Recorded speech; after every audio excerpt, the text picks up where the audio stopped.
Bismillahirrahmanirrahim. Assalamualaikum warahmatullahi wabarakatuh. Innal hamdalillah nahmaduhu wa nasta'inuhu wa nasta'dihi wa nastaghfiruh wa nu'minu bihi wa natawakkalu alayhi wa na'udzu billahi min shururi anfusina wa sayyiati a'malina. Man yahdihillahu fala mudilla lahu wa man yudlil fala hadiya lahu. Asyhadu an la ilaha illallah wahdahu la syarika lahu wa asyhadu anna Muhammadan abduhu wa rasuluh. Allahumma salli wa sallim wa barik ala sayyidina Muhammad wa ala alihi wa sahbihi ajma'in. Amma ba'du. 10 nasihat Luqman Al-Hakim kepada anaknya.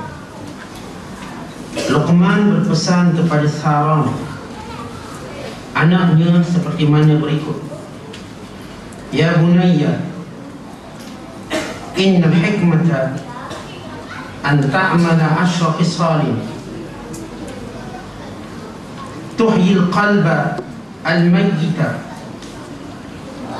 wa tujalis al-masakina wa tattaqi majalis al-muluk wa tusharrif al-wadhi'a wa tuharrir al-abida wa tu'wi al-ghariba wa tu'in al-faqira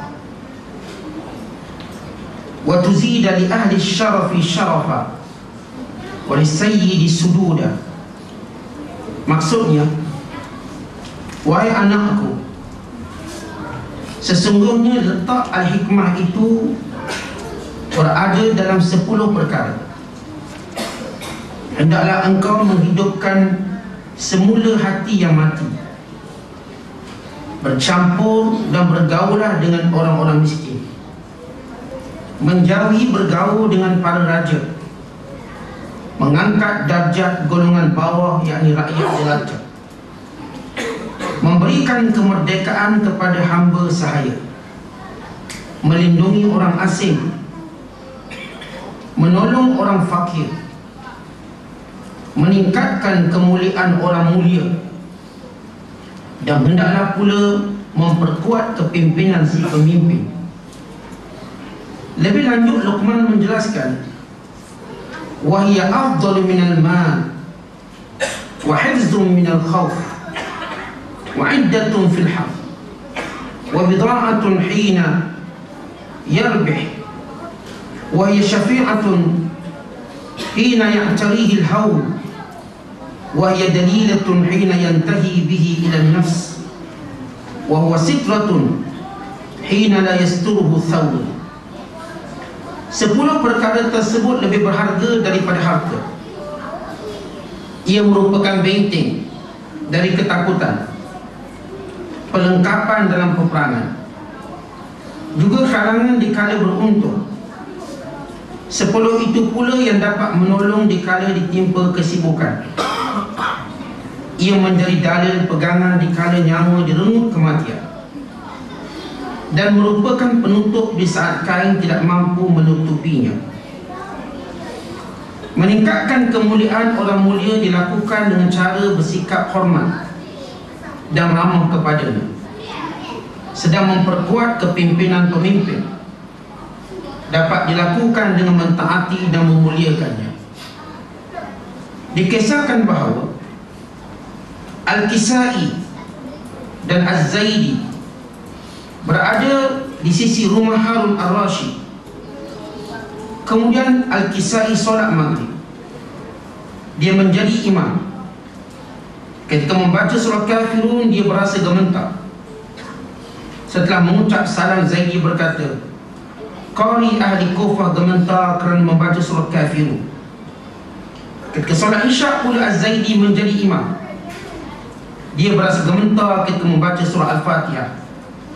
Setelah salam, Al-Kisai bersyair dalam bahar qawi, satu syair yang panjang, tapi dia ambil syahidnya, ihfaz lisanaka an taqula fatubtala innal bala'a muwakkalun bil mantiqi. Jagalah lisanmu dari ucapan, kerana kamu akan menerima bencana. Sesungguhnya bencana itu bersumber dari lisan. Yang dimaksud dengan hari di mana kain tidak mampu menutupi adalah hari kiamat. Rasulullah sallallahu alaihi wasallam bersabda, "Tuhsyarun nas yaumal qiyamah hufatan, uratan," bukan hafatan, hufatan, uratan. Semua sabdu tak ada di sini. Hufatan, uratan, utasan, sukara, hayara min ahwal yaumil qiyamah. La ya'lamu ar-rajul bil mar'ati wa la ta'lamu al-mar'atu bil rajul. Manusia diarak pada hari kiamat, ini dihimpunkan dalam keadaan tidak beralas kakinya, yakni kaki ayam, atau disebut di sini cakar ayam. Telanjang yang tidak berpakaian, kehausan, mabuk dan kebingungan kerana kedahsyatan hari kiamat. Seorang laki-laki tidak kenal lagi istrinya, dan seorang wanita tidak mengenali lagi suaminya. Ini di antara nasihat Luqmanul Hakim, di mana Luqmanul Hakim radhiyallahu ta'ala anhu sepakat jumhur ulama bahawa dia adalah seorang wali Allah, seorang hakim, yakni orang yang bijaksana, yang Allah Ta'ala kurniakan kepadanya hikmah. Yang dimaksudkan dengan hikmah ialah diberikan akal dan kepahaman yang mendalam, dan perkataan yang benar selaras dengan perbuatannya. Setengah ulama menyatakan maksud hikmah ialah dia senantiasa betul dalam percakapannya dan betul dalam hukumannya. Ini perkataan hikmah di sini. Sehingga Luqman digelar sebagai Luqmanu Al-Hakim. Al-Hakim tu belakang dia, bukan nama dia. Namanya sebenarnya Luqman bin Ba'ura. Dan berkenaan dengan bilakah beliau hidup, para ulama berselisih pendapat. Al-Imam Al-Mawardi misalnya, dalam kitab tafsir beliau iaitu An-Nukat wal-Uyun, menyatakan bahawa Luqman Al-Hakim ia hidup zaman di antara Nabi Isa dengan Nabi Muhammad SAW. Artinya bila Nabi Allah Isa diangkat ke langit, maka tahap itu, waktu itu tidak ada lagi Nabi.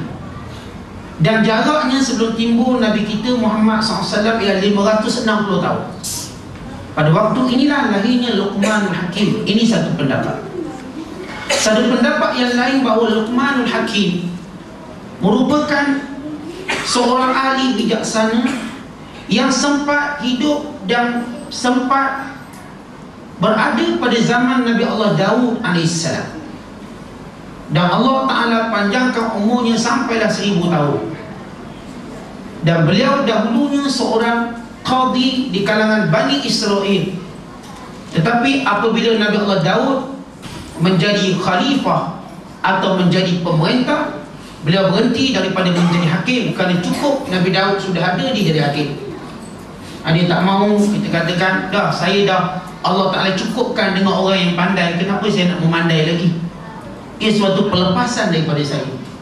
Ini kalau kita ni sebuah hari dah ada orang alim tu, saya pun dah tak nak ceramah, biar dia seorang lah ceramah. Sebab melihat bukan mengajuk, melihat tidak mahu memegang tanggungjawab yang berat ini. Maka ini berkait dengan kisah Luqmanul Hakim, bila zaman mana dia hidup. Dan para ulama kemana menyebut tentang nasab dan keturunannya. Setengahnya menyebut bahawa dia keturunan Nabi Allah Ayub AS, dan setengahnya berkata dia merupakan anak kepada Kush bin Sam bin Nuh. Berbeza pandangan dan pendapat ahli sejarah. Ini kerana ceritanya lama. Dan Allah SWT dalam Quran, bila menyebut tentang Luqman, Allah Ta'ala tak cerita dia hidup zaman bila. Cuma Allah nak fokuskan kepada mesej yang paling jelas, bagaimana Luqman yang bukan seorang Nabi, tetapi Allah bariskan dia sama macam Nabi, disebabkan akhlaknya, disebabkan tingkah lakunya, disebabkan ketakwaannya kepada Allah SWT. Para ulama ketika mana membicarakan apakah pekerjaan Luqmanul Hakim, setengah menyatakan Luqmanul Hakim, masih lagi kata-kata Imam Mawardi dalam kitab tafsir beliau An-Nukat wal-Uyun, menyatakan bahawa Luqman dahulunya tukang jahit. Setengah menyatakan bahawa pekerjaan Luqmanul Hakim sebelum menjadi hakim, menjadi qadi, ialah sebagai seorang tukang kain. Tetapi pendapat yang kuat, beliau adalah seorang pengembala kambing. Bagaimana Luqman mencapai tahap yang mulia ini? Ini pernah ditanya kepada Luqman Al-Hakim. Bila orang tanya, ya Luqman, ma balagta ma balag, ma balagha bika ma balag. Maksudnya, bagaimana kamu capai tahap ini? Allah muliakan kamu. Lalu kata Luqman Al-Hakim, sebagai disebut oleh Ibn Katsir, ini dalam tafsir Ibn Katsir, tafsir Ibn Katsir Al-Quran Al-Azim, itu kata Luqman, qadrullah. Ini pertama adalah qadar Allah, ketentuan Allah pada aku. Allah tentukan begini. Kemudian wa ada'il amanata, sebab aku senantiasa menyempurnakan amanah. Kemudian yang ketiga, wasidqul hadis, aku senantiasa bercakap benar. Dan yang keempat, wa tarki ma la ya'nini, dan aku senantiasa meninggalkan sesuatu yang tidak ada kaitan dengan. Para ulama tersebut menceritakan fizikalnya, sebagaimana kita ceritakan minggu lepas. Luqman merupakan orang yang berasal daripada Sudan, yakni orang kulit hitam daripada Nubi. Nubi satu kawasan di Sudan bersempadan dengan Mesir, yang saya pernah cerita tentang sahabat saya daripada Nubi.